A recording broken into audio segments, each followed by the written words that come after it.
Okay, Trent finally shut up, so we're gonna do this. If you're here, it means your key fob battery is dying or dead. I'm gonna check and see if my car will let me know. Sometimes it has been, sometimes it hasn't been, so who knows. Okay. Just gonna see if this is gonna tell me it is.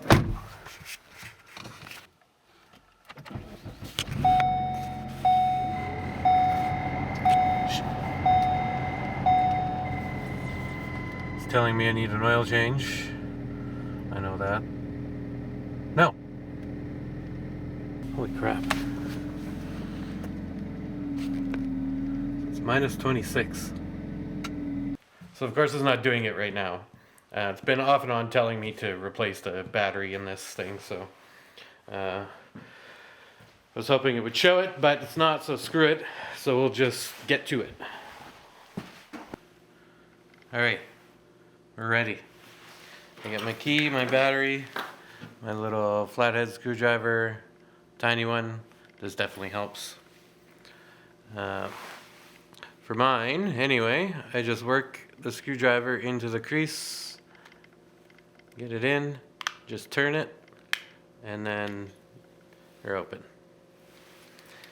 Now, I've seen other people, if I take my, hold on.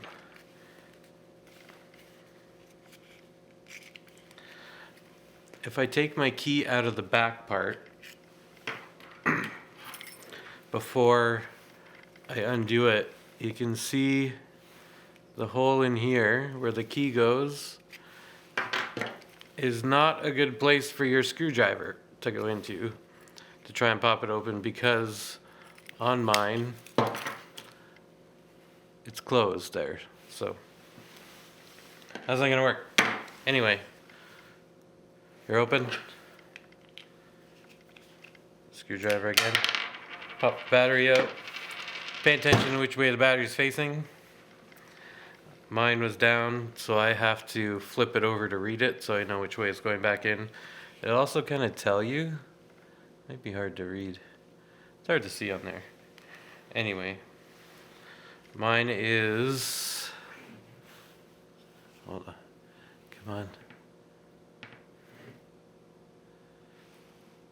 A 2032. So that's the one I bought. I'm just gonna, when my car was first telling me this, I thought I was gonna have to take it to Ford and they were gonna charge me an arm and a leg to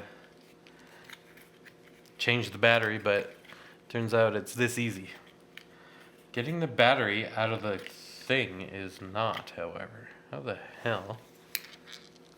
What the oh. It's child secure. It's also adult secure. Apparently with these you need scissors. I have those somewhere.